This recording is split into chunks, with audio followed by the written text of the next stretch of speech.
পবিত্র ঈদুল আজহা উপলক্ষে ৫ জুন থেকে শুরু হচ্ছে ঈদের ছুটি। তবে ছুটির আগের দিন বুধবার থেকেই রাজধানীর কমলাপুর রেল স্টেশনে যাত্রীদের উপচে পড়া ভিড় দেখা গেছে। সকাল থেকেই ট্রেন ধরতে ছুটে আসেন হাজারো মানুষ। স্টেশনে গিয়ে দেখা যায় ট্রেন ছাড়ার অনেক আগে প্ল্যাটফর্ম ও প্রবেশ পথে যাত্রীদের জটলা। অধিকাংশ ট্রেন সময় মতো ছেড়ে গেছে। যাত্রীদের নিরাপত্তা নিশ্চিত করতে রেলওয়ে কর্তৃপক্ষ টিকিটবিহীন যাত্রীদের স্টেশনে প্রবেশে কড়াকড়ি আরোপ করেছে। স্টেশনে প্রবেশে রাখা হয়েছে অতিরিক্ত রেল পুলিশ ও র্যাব সদস্য। চলছে ব্যাগ তল্লাশি, মেটাল ডিটেক্টর দিয়ে পরীক্ষা ও সন্দেহভাজনদের জিজ্ঞাসাবাদ।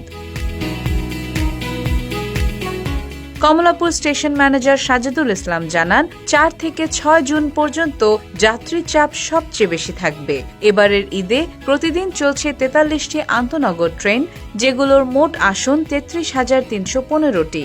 সঙ্গে রয়েছে ২৫% স্ট্যান্ডিং টিকিট ও 10টি special train.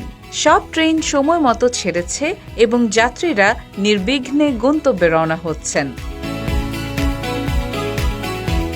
Desk report, Bangladesh guardian.